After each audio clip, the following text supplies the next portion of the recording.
Welcome back to Game of Thrones once again. I'm InfernoKun, and ever since the show came back on, I've been having such a craving for Game of Thrones because, of course, the show is amazing and the Telltale game was definitely a load of fun. Of course, they announced Game of Thrones Season 2, and there is a bunch of things to discuss about House Forrester and where everybody is at this moment, because there are a bunch of events going on that happened at the end of episode 6, and basically with all that happened in between episode 6, it was a crazy amount of stuff that can further the plot when going into season 2. So this video I want to start off small, talking about, can House Forrester be reformed?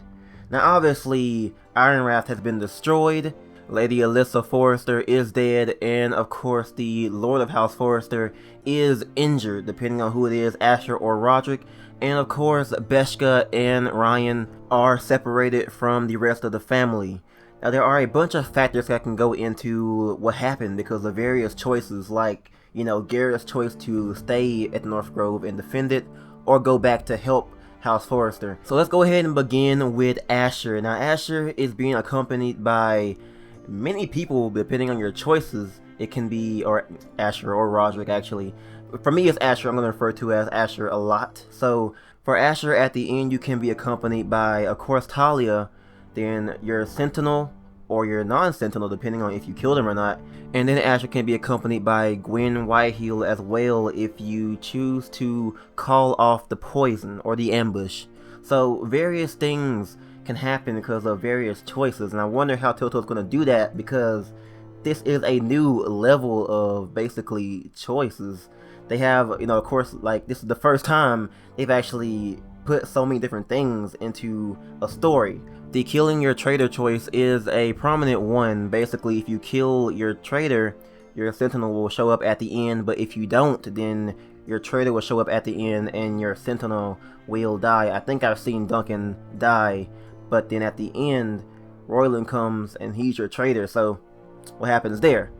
Then of course we have, basically, if you call off the poison as Asher, then basically Gwen Whitehill comes to your side as well. So different things can happen at different times, which is very interesting. Now for Rodrick, of course, we have basically the same one. Talia and your Sentinel show up. Gwen doesn't, because she doesn't really care about Rodrick, just to be honest.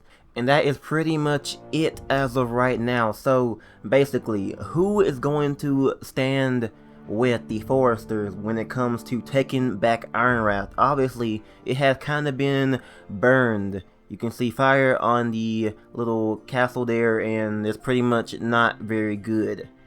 Now, there aren't really many houses that can help the Forresters because of, many things going on as of right now. And I'm wondering if Telltale will go ahead and introduce some new houses. Obviously, House Glenmore was one that Telltale actually got to create and flesh out in their game, but I'm not entirely sure if they'll help out. They can help out.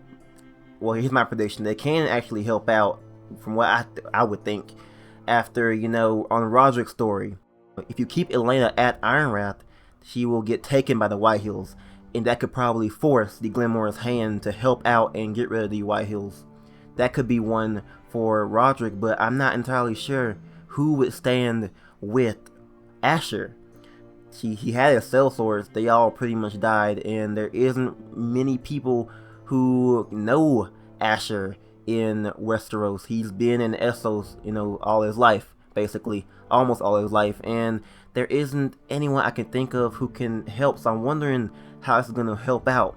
The whole North Grove thing could be a good point because we have a warg there, and someone who uses blood magic to control and keep control of the people who are there. So they could be an efficient army, but there's no way that'll be enough to handle the entire Whitehill army. We saw what happened last time. They were heavily outnumbered, and it didn't go very well. So my question to you is what I said at the beginning: can the Forresters take back their home and possibly exterminate the Whitehills? Can it be done?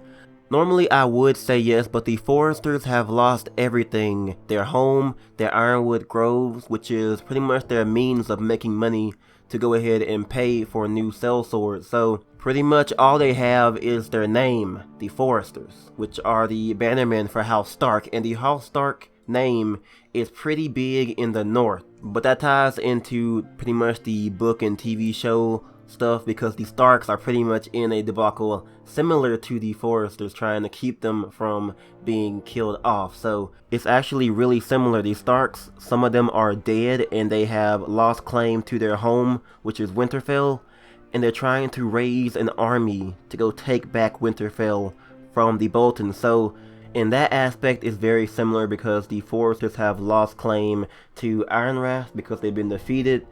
Now they have to go ahead and raise an army to take it back, or whatever they plan to do in Season 2. We'll see what they want to do with the Forresters. Maybe have some new houses come and help, or maybe some book and TV show houses actually help out too. That would be interesting, but let's go ahead and move on to Bershka and Ryan. Obviously they've been separated from the main crew, and they're off on their own. Bershka taking care of Ryan, so I'm wondering what's going to happen there. Obviously, Bershka seems to be playing a key role, mostly with Asher's story, but probably with Ryan as well. I want to make a video talking about, playable characters. I'll save my thoughts about that for the next video, or the future video about playable characters. Spoiler alert, I kind of want Bershka. But anyways, that is pretty much it for this discussion video. If you guys do have any comments on my little topic here about can the Forresters actually take back Ironrath, rebuild an army from what they have nothing basically. They lost the battle at Ironrath hard, and the Lord has been heavily injured as well. Obviously at the end, your sentinel or your traitor says they may have won the battle, but they have not won the war. So what is going to happen for them to prepare themselves for this war with the Whitehills, and how they're actually going to be doing that? It's a very interesting storyline. Very interested to see what happens in the next season of Game of Thrones, and I'm hoping that they can continue to bring some awesome stuff like that in the future. So thank you guys for watching. This has been InfernoKun with my Game of Thrones discussion video. If you guys do have any suggestions for videos regarding Game of Thrones, The Walking Dead, Batman, or anything else Telltale has on their plate, feel free to go ahead and comment down below. Suggestions are always welcome, and go ahead and share your support by liking the video as well. Thank you guys for watching so much, and I will catch you guys next time on Game of Thrones. Hold the door. Is born to ice, we all return. Father, brother, I've sworn to guard this rest you've earned.